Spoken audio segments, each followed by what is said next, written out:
It was a better second half. I mean, it's tough with all the free throws they got. I thought Nards was in great position a lot of the time. She had obviously a tough assignment on Caitlin Clark, but I thought she did a really good job. So Whoa, whoa, whoa, whoa, whoa. Don't try to blame the free throws. Don't, hold on. I know you're not trying to blame the free throws. Y'all was actually fouling. There was a bunch of plays where they didn't actually call a foul until like the third or fourth time she was fouled on the same possession. Listen to that carefully. Alex Sarama just blamed the free throw disparity for her team's loss to Indiana, 34-18 at the line, and her exact words were, "That's very hard to compete with." But here's what she's not telling you. Portland committed 23 fouls in that game. 23. Caitlin Clark got hammered on multiple possessions where the refs didn't even blow the whistle until the third or fourth contact. There was a clear 4-point play opportunity at the end of the first quarter that the officials completely missed.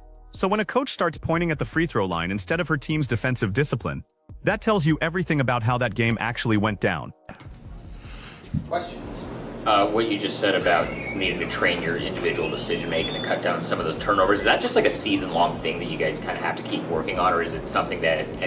Before we let him finish, let's get to what Bridget Carlton had to say. To the Fever, how much of that do you guys think is just a symptom of you guys being an expansion team and not having like that multi-year history with each other? And how much of that do you think is solvable this year? Now we're getting into excuse number 2. The expansion team narrative. Watch how the reporter sets this up, asking if the turnovers are a symptom of Portland not having multi-year history together. That's a softball question, designed to give them an out. And you can see the coach is ready to take it. But here's the problem with that logic. Indiana put up 112 points on them. Caitlin Clark had 26 points, 10 assists and 10 rebounds. Kelsey Mitchell finally started hitting shots. This wasn't about Portland's chemistry issues. This was about one team executing at an elite level, while the other team couldn't figure out how to slow them down. The Valkyries had Nadia Fingal on Caitlin Clark for most of the game. Sarama even praised her defensive effort in the press conference. Said she was in great position, did a really good job. But that really good job still resulted in a triple-double. That's the disconnect here. When your best defensive performance against a player still ends with them dominating every statistical category, you can't hide behind turnovers and free throws. Bridget Carlton just confirmed it. She straight up said the turnovers were probably the biggest reason they lost. Gave up 112 points, and a lot of that came from their own mistakes. But then she catches herself. Starts talking about how they have great facilitators and great passers, which is true. Carla Lake is one of the better point guards in the league at getting to the line.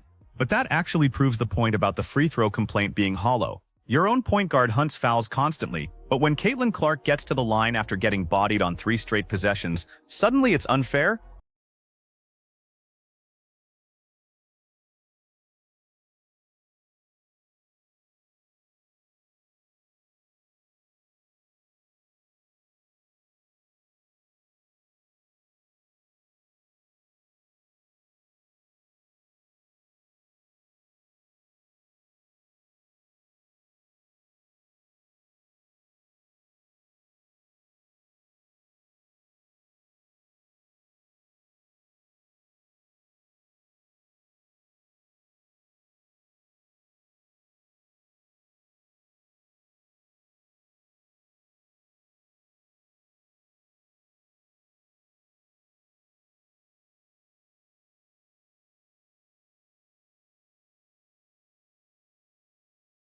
This is where it gets interesting.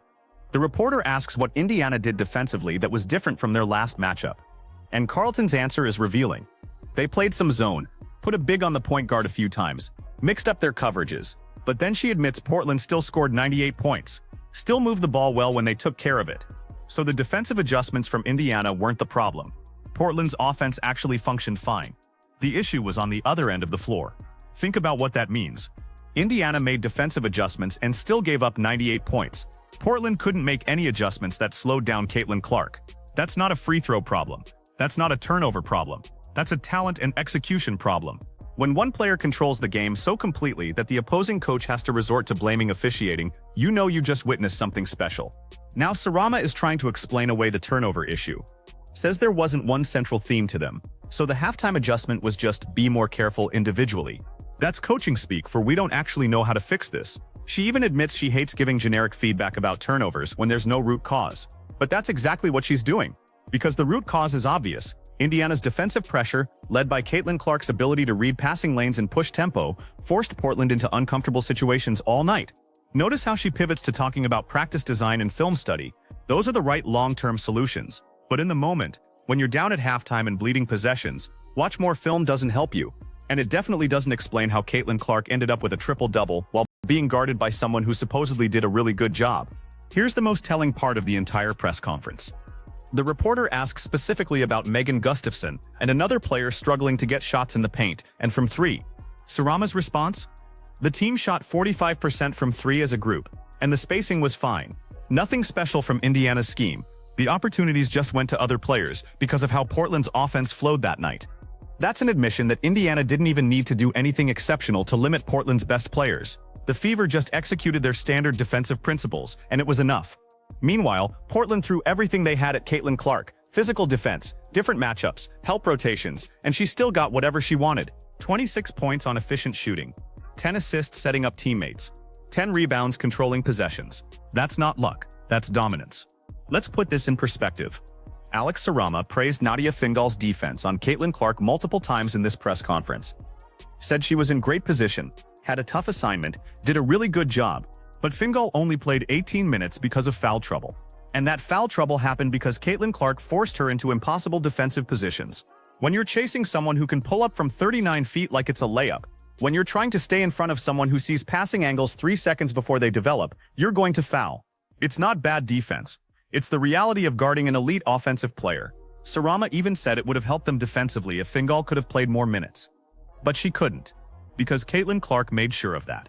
That's the part these press conference excuses always miss.